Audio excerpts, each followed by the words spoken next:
Hello friends, welcome to exam alert YouTube channel. Exam alert YouTube চ্যানেলে সকলকে স্বাগত জানাই। আজকে আমরা অত্যন্ত গুরুত্বপূর্ণ কয়েকটা বিষয় নিয়ে আলোচনা করব। তো চলো দেখে নেই কী কী সেই বিষয়গুলো। দেখো, প্রথমেই আলোচনা করব ফিফথ ফেজ ইন্টারভিউ নোটিশ, যেটা ইতিমধ্যে তোমরা সকলে জেনে গেছো। বোঝা গেল? যেটা ইতিমধ্যে তোমরা সকলে জেনে গেছো সেটা নিয়ে বিস্তারিত আলোচনা করব।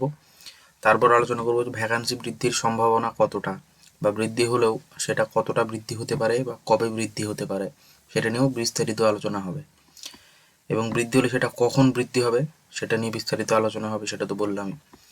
এবার ইন্টারভিউ কি ভোটের আগে সম্ভব, অর্থাৎ এই ফিফথ ফেজ আর সিক্সথ ফেজ বা কয়টা ফেজ ইন্টারভিউ ভোটের আগে সম্ভব, এবং ভোটের পরবর্তীতে আর কয়টা ফেজ হবে, তো সেই সমস্ত বিষয় নিয়েও বিস্তারিত আলোচনা করব।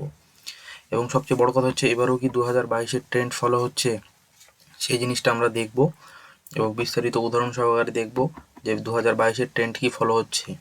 যদি এই ট্রেন্ড ফলো হয় তাহলে কিন্তু একটা বিপদের আশঙ্কায় আমরা থাকতে পারি, কারণ যেইবারে 2022-এর ট্রেন্ড ফলো করা হয়েছে সেইবারে কিন্তু নিয়োগ দিয়েছে তারা ফেব্রুয়ারি মাসে। সেইবারে তারা নিয়োগ দিয়েছে কিন্তু একদম ফেব্রুয়ারি মাসে।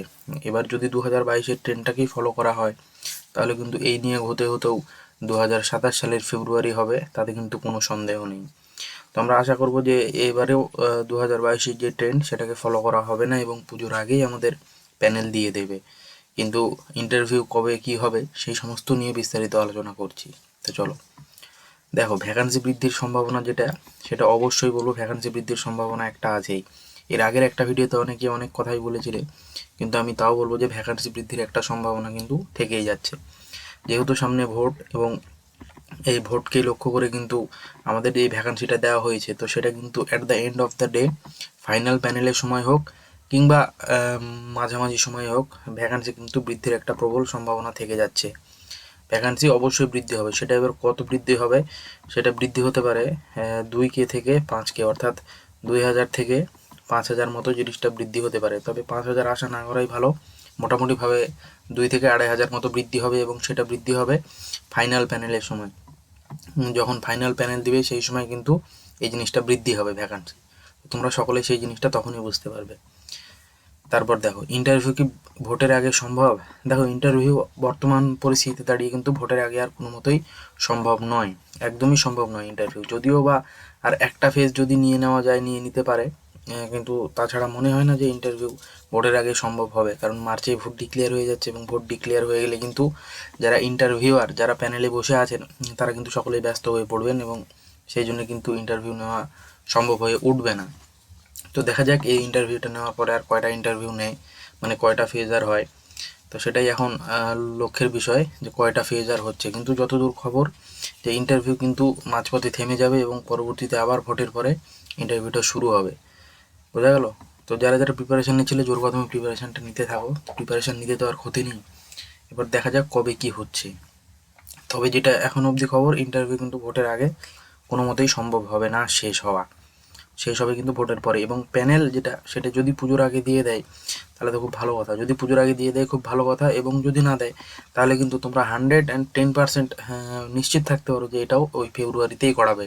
ফেব্রুয়ারিতে গিয়ে ডিস্ট্রিক্ট ওয়াইড লিস্টটা দিয়ে দিবে, মানে ডিস্ট্রিক্ট ওয়াইজ কাউন্সিলটা শুরু হয়ে যাবে, এবং সেই তোমার স্টেট ওয়াইজ কাউন্সিল হতে হতে আরও প্রায় 5 থেকে 6 মাস দেরি। তো দেখা যাক কতদূর কী হয়। দেখো নেক্সট, তারপরে ফিফথ ফেজের যেটা ইন্টারভিউ নোটিশ। দেখো, বর্তমান পরিস্থিতিতে দাঁড়িয়ে ফিফথ ফেজের ইন্টারভিউ নোটিশ যদি আজ এলো তো এসে গেল, আর না হলে কালকে অর্থাৎ 27 তারিখ, আজকে অথবা কালকে, এই 2 দিন কিন্তু ইন্টারভিউ নোটিশ আসার একটা প্রবল সম্ভাবনা আছে। যদি এই ইন্টারভিউ নোটিশ আজকে অথবা কালকে না চলে আসে তাহলে কিন্তু প্রবল সমস্যার মুখে পড়তে চলেছে সমস্ত ক্যান্ডিডেটরা, কারণ এটা না আসলে বোঝা যাবে যে ভোটের আগে আর কোনো ফেজই নিতে ইচ্ছুক নয় বোর্ড। এটা একদম ক্লিয়ার হয়ে যাবে যে ভোটের আগে আর কোনো ফেজ বোর্ড নিতে চাইছে না। তো সেটাই এখন সকল ক্যান্ডিডেটরা কিন্তু বোর্ডের ওয়েবসাইটের দিকে নজরে, যে কবে নোটিশটা দেবে। তো দেখা যাক, কালকে সকলেই একটা শুভ আশা করাই যেতে পারে। যদি কালকে দিয়ে দেয় তো খুব ভালো কথা, তাহলে কিন্তু মোটামুটি খবর অনুযায়ী 9 তারিখ থেকে 13 তারিখ অবধি ইন্টারভিউ হবে। এবং সেটা কোন ডিস্ট্রিক্ট হবে, সেটা যতদূর জানা যাচ্ছে দক্ষিণ দিনাজপুর, আলিপুরদুয়ার, মালদা, মুর্শিদাবাদ, এই 4টা ডিস্ট্রিক্টের মধ্যে, এবং ওই দিক থেকে পূর্ব বর্ধমান, পশ্চিম বর্ধমান, এই কয়েকটা ডিস্ট্রিক্ট এবং হুগলি, এই কয়েকটা ডিস্ট্রিক্টের মধ্যে যে কোনো ডিস্ট্রিক্ট কিন্তু দিয়ে দেবে।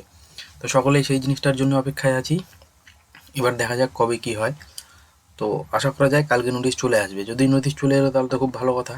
এবার যদি নোটিশ না আসে তাহলে কিন্তু ধরে নিতে হবে যে ইন্টারভিউটা ঝুলে গেল। আরেকটা কথা, অনেকে কিন্তু এই চ্যানেল থেকে কপি করে, একদম হুবহু কপি করে, ডাটাগুলো কপি করে অনেকে ভিডিও বানাচ্ছে। তো তোমাদের একটু আমি সতর্ক করে দিই যে এই সমস্ত কাজ একদমই করবে না। নিজের খেটে ভিডিও বানাও নিজেরা, সেক্ষেত্রে শুভকামনা থাকবে। এবার যদি প্রত্যেকটা জিনিস তোমরা হুবহু কপি করে নাও, আমি কিন্তু কপিরাইট দিতে শুরু করব। বোঝা গেল জিনিসটা? তখন কিন্তু তোমরা এই সমস্যার মধ্যে পড়বে। তো সকলে ভালো থাকবে, ধন্যবাদ।